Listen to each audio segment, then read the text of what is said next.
Daily ஒரு school, daily ஒரு இடம் அப்படின்னு சொல்லிட்டு ட்ராவல் பண்ணிகிட்ருக்கேன். இன்னும் வந்துட்டு ப்ராப்பராக எங்கள் ஸ்கூலுக்கு இன்னும் போகலை. ஸோ வேலைகள் போயிட்டே இருக்குதுங்க. இன்றைக்கி காலையில் போயிட்டேன். பட் லஞ்சுக்கு வந்து பார்த்திங்க அப்படின்னா வீட்டுக்கு வந்துடுறேன். ஏன்னா பசங்க 2 பேரும் வீட்டில் இருக்காங்க.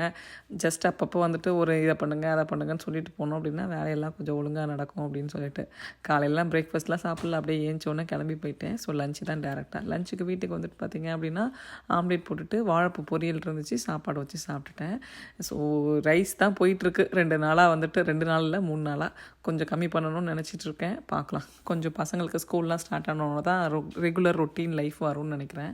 ஸோ எனிவே நாளைக்கு ஸ்கூல் ஸ்டார்ட் ஆக போகுது. என்னால் இன்றைக்கி பசங்களுக்கு பார்த்திங்க அப்படின்னா ஏர்லி டின்னர் கொடுத்துட்டு தூங்க வைக்கிறது எல்லா வேலையும் முடிச்சாச்சு. நாளையிலேருந்து நம்மளோட பயணம் காலையில் 4 மணிக்கு ஸ்டார்ட் ஆக போகுது.